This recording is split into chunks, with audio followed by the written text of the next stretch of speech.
हमारे साथ यहाँ पे दादरा नगर हवेली के प्रदेश के अध्यक्ष जी श्री प्रभु टोकिया भी उपस्थित है और मैं वहाँ की सेक्रेटरी को इंचार्ज डॉक्टर अंजलि निम्बाड़कर हूँ।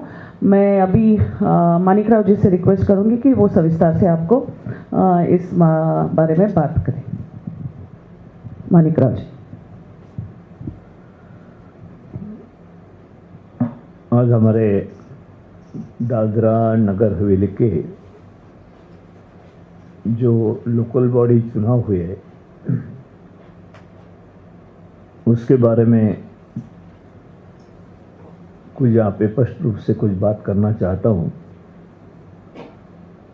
जो आज इस प्रेस वार्ता में हमारे साथ डॉक्टर अंजलि निम्बाड़कर जी जो हमारे सेक्रेटरी को इंचार्ज हैं दादरा नगर हवेली की, दमन दीव दमन गोवा इंचार्ज हैं, और जो हमारे प्रदेश के सम्मानीय हमारे अध्यक्ष प्रभु टोकिया जी वो भी मेरे साथ आज प्रेस वार्ता में यहाँ पे उपस्थित है।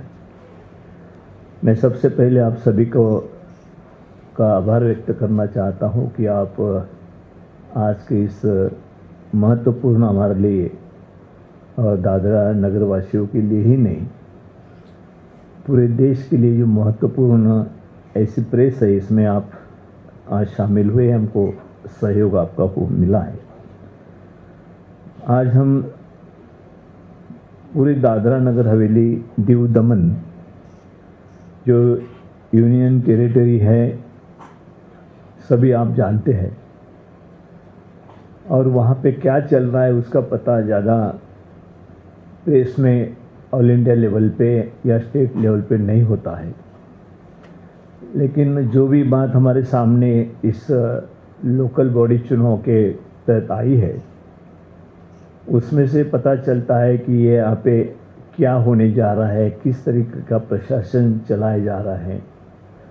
जो संविधान के तहत चुनाव सही तरीके से होना चाहिए वो किस तरीके से धांधली इस यहाँ पे हो रही है, जो आज मैं यहाँ पे आपके सामने इस चुनाव के माध्यम से आपको उजागर करना चाहता हूँ। ये जो यहाँ पे एडमिनिस्ट्रेटर है जो प्रफुल्ल पटेल करके एडमिनिस्ट्रेटर है, वैसे तो कोई अधिकारी गवर्नमेंट सर्वेंट नहीं है। उनका अगर बैकग्राउंड देखा जाए तो पॉलिटिकल इसमें से ही वो वहाँ पे एडमिनिस्ट्रेटर बने हैं। तो उसके बाद जो वहाँ पे घटना हुई है वहाँ की बहुत सारी ऐसी बातें हैं कि लोगों के सामने, समाज के सामने, पूरे देश के सामने ये बात आनी चाहिए। लेकिन मैं अभी फोकस जो करूँगा वो जो चुनाव हमारे वहाँ पे लोकल बॉडी के चुनाव हो रहे हैं उसमें से किस तरीके से बड़ा घोटाला आज तक हम समझते उजागर करते थे। हमारे नेता राहुल जी गांधी, हमारे अध्यक्ष खारगे साहब ने कई बार ये कहा कि पूरे पार्लियामेंट के चुनाव में धांधली हुई है पहले भी, और पार्लियामेंट के बाद भी असेंबली में जो महाराष्ट्र हो, हरियाणा रहो, बाकी प्रदेश में भी वोटों की चोरी हुई है। अब यहाँ तो बात वहाँ तक रुकी नहीं है।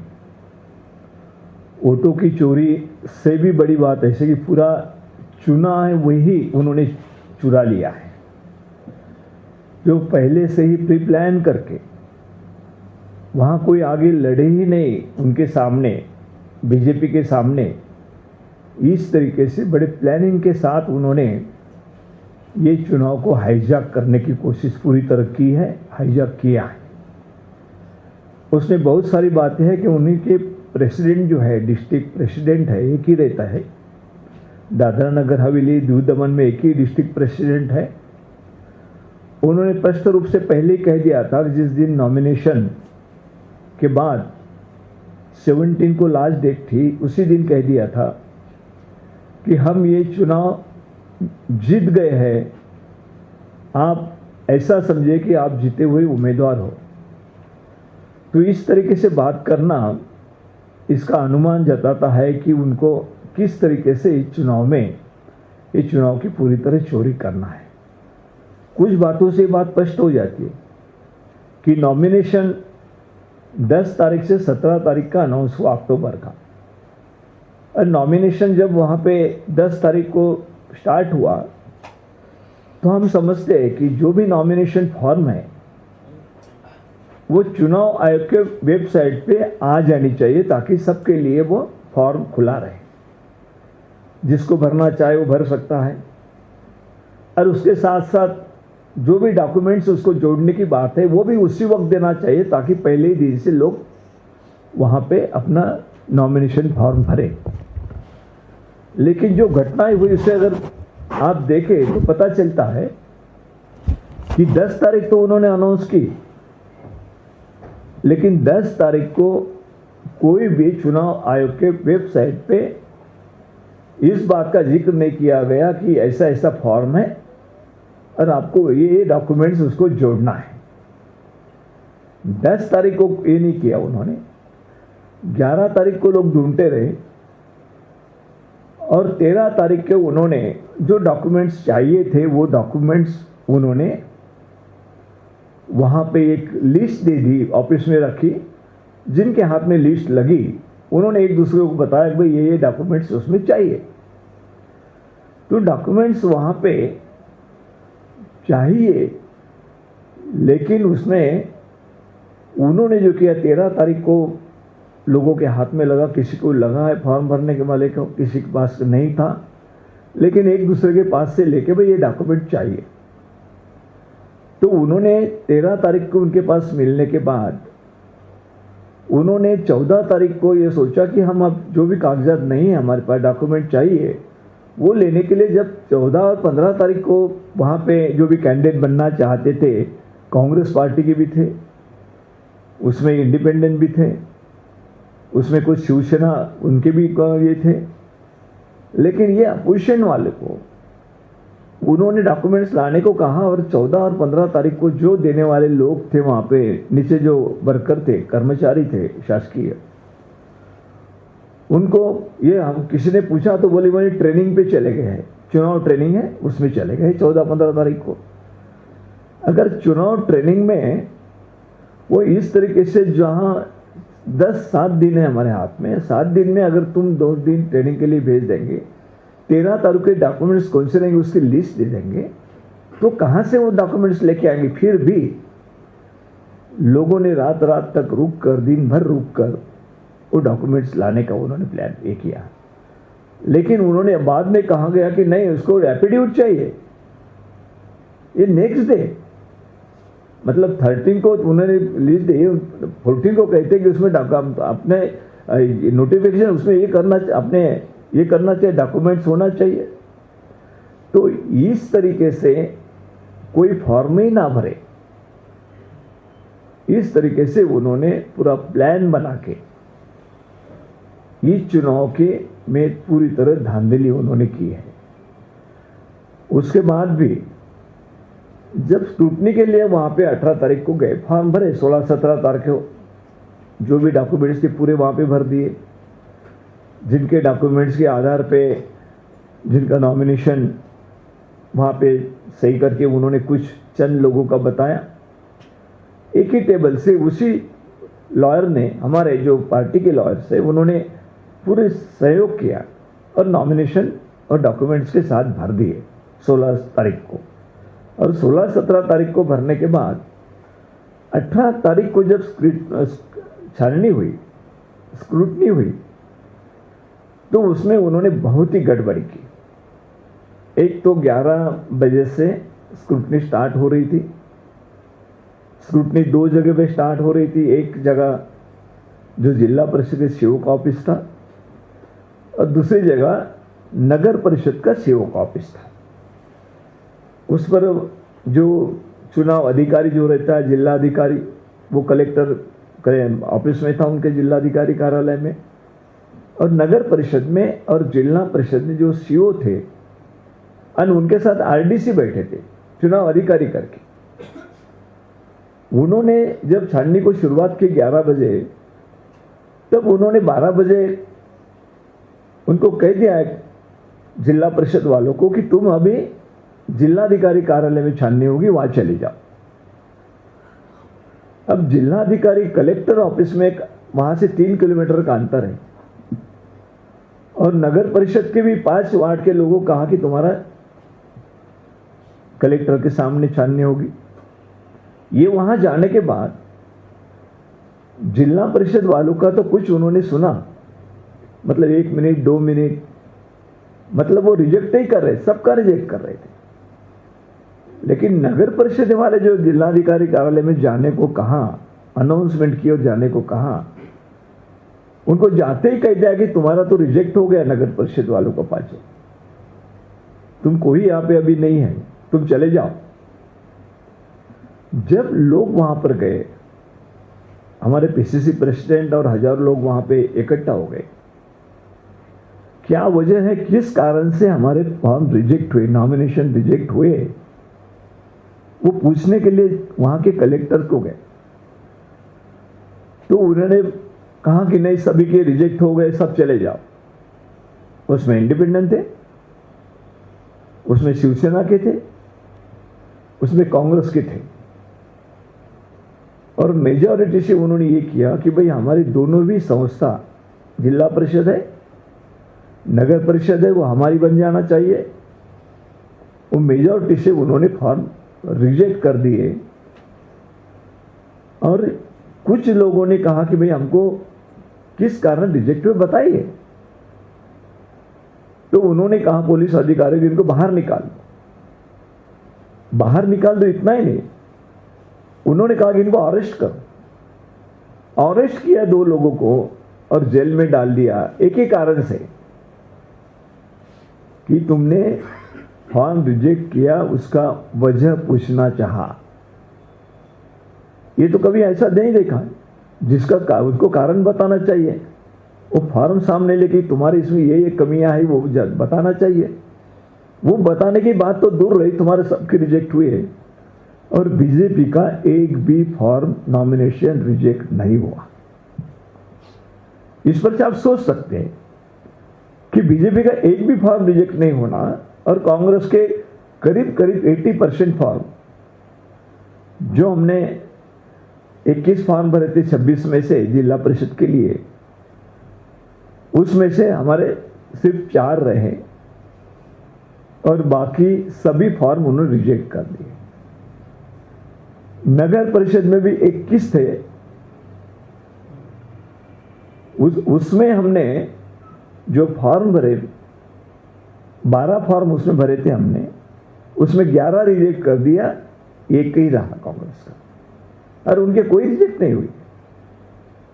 और यहां पर ही नहीं, बाजू में दीव दमन है, वहां पे भी एमपी है,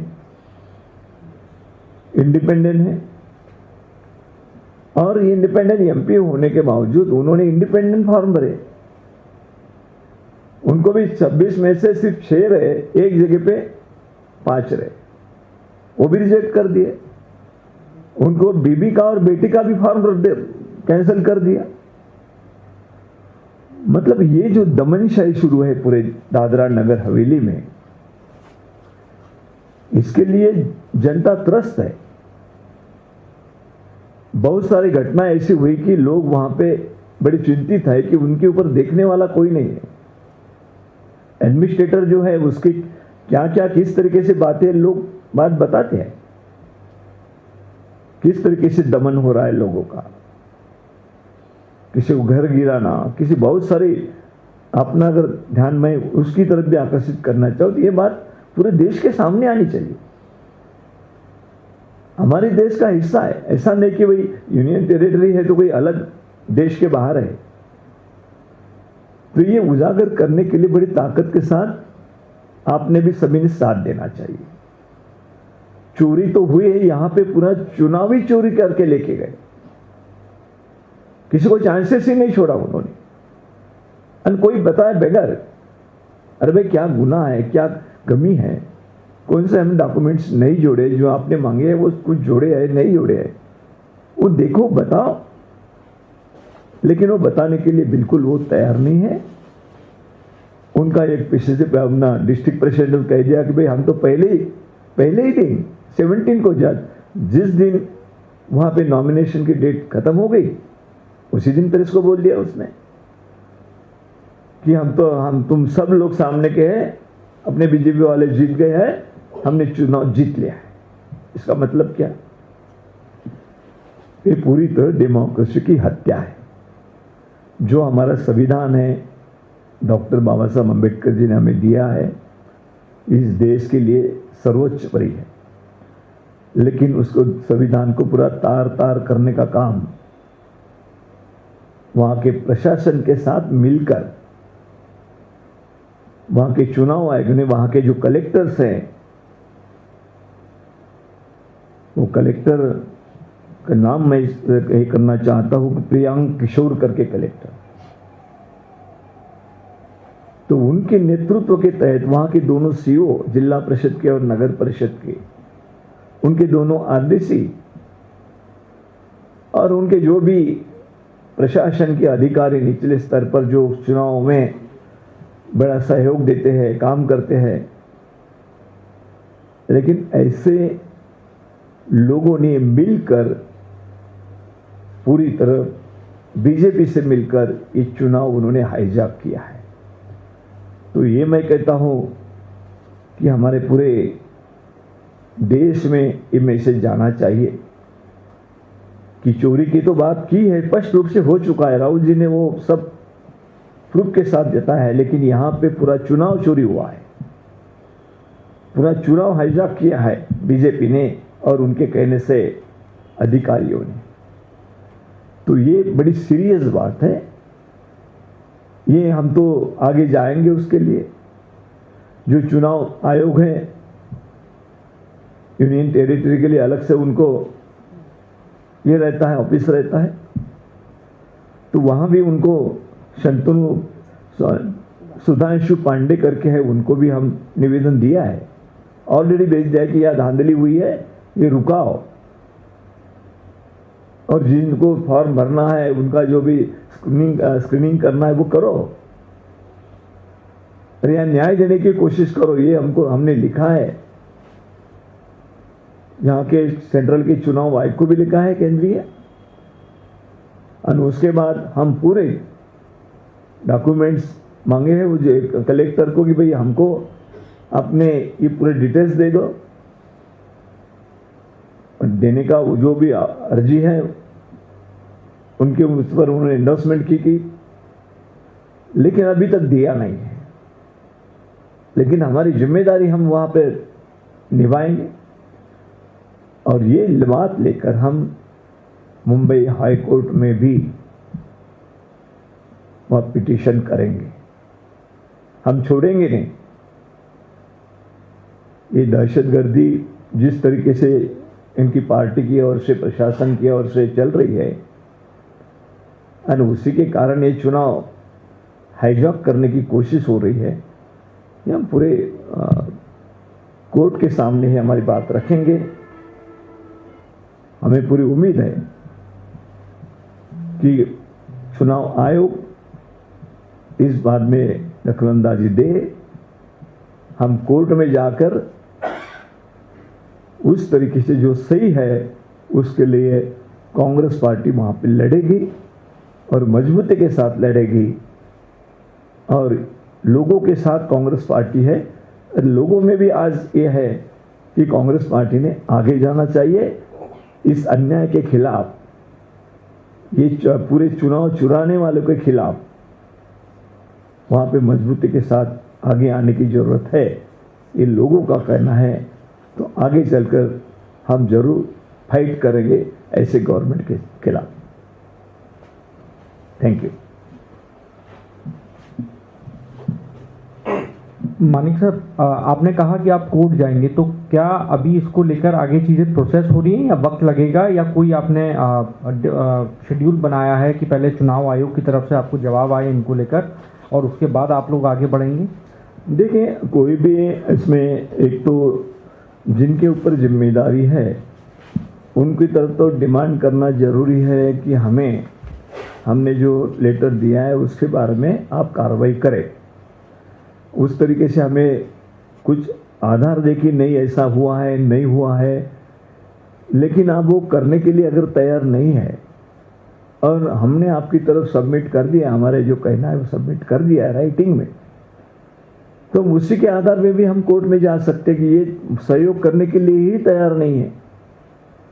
चुनाव आयोग सहयोग करने के लिए तैयार नहीं, वहाँ पे जो अधिकारी हैं जिनके ऊपर वहाँ के जिलाधिकारी है, चुनाव अधिकारी है, वो सहयोग करने के लिए तैयार नहीं। हमारी जिम्मेदारी हमने की है, डिमांड की है। अगर नहीं वो सहयोग करते तो हमें कोर्ट के सिवा दूसरा क्या चाह रहा है?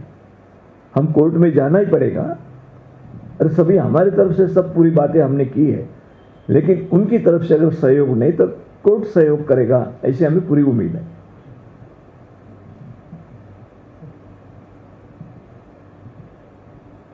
सर, महाराष्ट्र में जो डॉक्टर के साथ हुआ है उस पर काफ़ी पॉलिटिकल वॉर चल रही है। आप क्योंकि महाराष्ट्र से बिलोंग करते हैं, तो आपकी क्या इस पर रिएक्शन है? और मुझे लगता है कि आज दादरा नगर हवेली जो जिस तरीके से वहाँ की परिस्थितियाँ बनी है वो पूरे देश के सामने आना चाहिए, इसीलिए हमारी कोशिश है।